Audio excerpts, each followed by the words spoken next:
buying those jerseys. If you missed it, we're going to replay that for you coming up in about 20 minutes.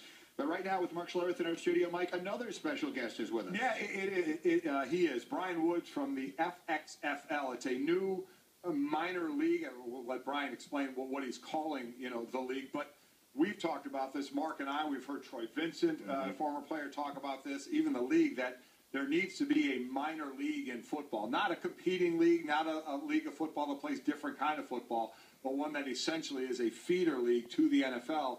And that's what Brian is the commissioner of, and it's going to start in a few short weeks. So, Brian, thanks for coming out here. And so just explain to everybody your thought process of what this league, the intentions of this league. Yeah, well, like you said, it's we saw the need for a developmental platform. We saw an increasing number of underclassmen each and every year declaring for the draft. I think the 2011 collective bargaining agreement really put this train in motion, if you will, in the sense that changed the rookie contract structure, so more underclassmen were declaring. It cut down the number of practices you could have. And I think right now, you look at Major League Baseball and the success they've had with the farm system. You look at the NBA and the D-League, and people are wondering, why doesn't the NFL have a developmental platform? And I think we've created a model that's going to develop players and have them in game-ready shape. It's going to coincide with the NFL season. And it's it's financially sustainable. So kind of explain how it's going. It's going to start in a couple of weeks. The NFL is playing now. Your league is going to play now. How you look for the two to kind of be intertwined a bit? Well, the way the league is structured is, number one, from a contractual standpoint. If a player signs with us, and at any given time he's given what we term an NFL opportunity. That means that a team calls and wants to bring them for a physical or a workout, or they want to sign him to their practice squad or activate him to the 53-man roster. The player is going to be able to leave our league and return to the NFL. And if they're released by an NFL team, they're going to be able to come back to us. So in a nutshell, it's basically a AAA equivalent of what you see in baseball. We've just applied it to football. We feel like that there's a need for it. We're going to play our games midweek. It's a 6-week season. We're going to start October 8th with 4 teams. We're going to conclude our season on Wednesday, November 12th, with coincidentally is one day after the NFL trade deadline. So it times up for us very nicely. Mike and the commissioner of the new football league, which is a very interesting idea, Brian Woods, the FXFL. One of the differences between that, obviously, immediately in the Canadian Football League, a lot of players go and play in Canada. You have to make a commitment for a certain period of time. 2-year commitment to Canada. So I am fascinated that you're going to let a player come and go. So this really is an opportunity for those guys to get looked at and get themselves up there as quickly as possible if there's an injury or whatever the case may be. Yeah, absolutely. And that we're getting, right now, we can't take enough players. We were concerned at first, we need to start with fewer teams. We wanted to ensure that the on-field product was going to be good and the fans would come out and support it. And I think that's not our problem anymore. Now our problem is we have too many players, too many qualified players. I mean, Tajh Boyd is a part of this league officially right now. He signed a contract with us a couple of days ago. We're getting guys that were drafted in 12, guys that were on practice squads for the last 2 years. A good portion of our players are the young guys that made it all the way to the 53 cut for this year. But to your point, we're getting calls from agents. My guys were made it to the final cut with the Chiefs or the Jets. They're getting the call from Canada, but I'd rather keep them here in the States. You're going to play with NFL rules, and you have a contract structure that suits my client much better than what the Canadian Football League can offer them. The fascinating part here for me is we always talk about this. The only way you can get in shape for playing football is by actually playing football. I mean, you can go do burpees and sit-ups all day long in the gym, and you get called up 3 weeks or 4 weeks after training camp. You're not in football shape. This will get guys in football shape. How many guys per roster can you bring in? Or what's your team size and the structure of your team? Yeah, and that's a great point because we've kept our rosters very small. No more than 40 guys on a roster. The idea is we sign a player to that team, that player is going to play. To me, a guy standing on sidelines, to me it's about live game repetitions. And so if it's a developmental league and you're going to develop players, they need to be playing. So we're carrying 6 defensive backs. We're carrying 2 quarterbacks. We're carrying at the most 3 running backs, 7 offensive linemen. But by doing this, we know there's going to be some natural attrition. We're hoping that 25 to 30% of these guys can return to the NFL. But we want to cycle in a lot of players because right now we're looking at bringing in 160 to start the season with. But there's probably 300 or 400 guys that deserve an opportunity to get involved with this league this year and get current film and have an opportunity to go back to the NFL. Was there a thought to start with more teams, or was there a thought, let's keep it smaller and come out of the gate the right way? That was my idea, is that we wanted to ensure that the on-field product was going to be good. And I think by having fewer roster spots, we can make sure that the best is out there and engage the fans quicker.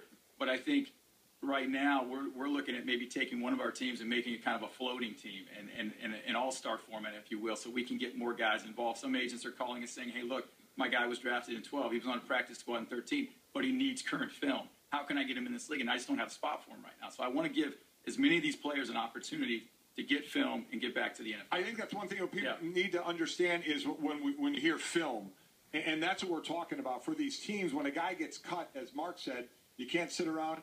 All these guys do then is work out.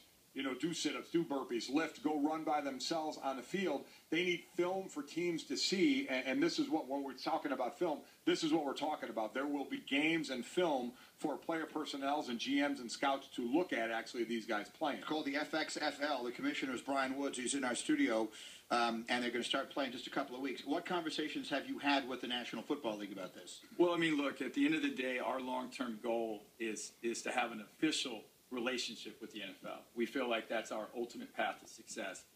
So with that in mind, I can tell you that I have engaged them on several occasions. There appears to be some interest from their side. I can tell you right now one of their priorities is player safety. And how do you ensure player safety? Well, you revise rules. And, well, now you got to have guys in the field that can enforce those rules. So your officials need to be top-notch. The difference between the National Football League and Major League Baseball and the NBA is the other major stick and ball sports in the United States get their officials, get their referees from the minor league systems. The NFL does not have that right now. You can't train officials in Canada. You can't train them in college or the Arena League because the rules deviate too much.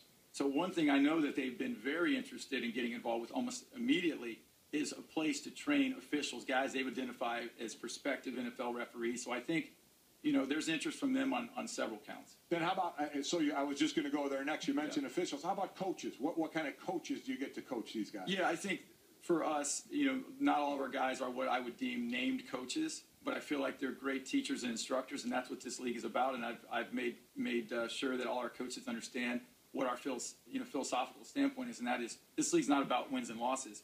Don't get too enamored with your personnel in week 1 because by week 4, if things work in the way I think they can work, those guys aren't going to be there. So you better keep it real simple. You better get limited to the number of personnel groups. You better limit your defensive fronts.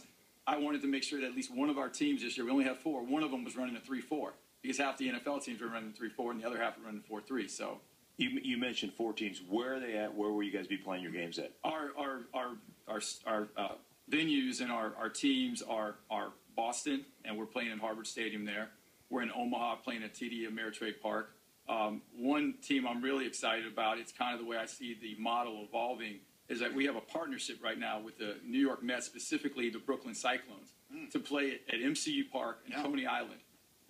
When I designed the business model, it was in the sense that let's go to minor league baseball teams who understand the developmental model better than anybody, who have an existing infrastructure in place, who understand the importance of local marketing. They have a venue that's just sitting there 2 months out of the year. They're not doing anything with it. As soon as their baseball season ends, they can transition to work with us. So our partnership with the Brooklyn Cyclones right now is probably the one I'm the most excited about. Steve Cohen and those guys are going to do a great job with that team. That's 3, and then the 4th is the 4th team is our Florida Blacktip team. But right now we're looking at making that kind of our floating franchise. The structure I talked about, kind of a revolving door to get players in week by week. And so, again, Brian Woods, the commissioner of the FXFL, is going to start in a couple of weeks, going to try to be like a pure minor league to the NFL. You're a smart, highly educated man doing a business plan here. I'm sure it wasn't a 1-year business plan. So if we bring you back again in 5 years, where do you hope this will be then? Well, I hope in a year I come back. And you say, wow, the NFL's already bought into what you're doing, and they want to take an official relationship with you.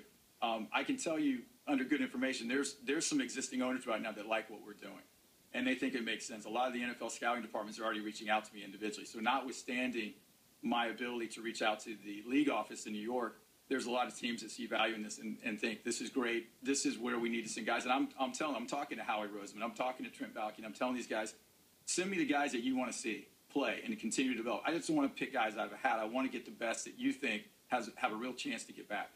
So it's a terrific idea. Great idea. It's something that probably has long since been overdue. Without a doubt.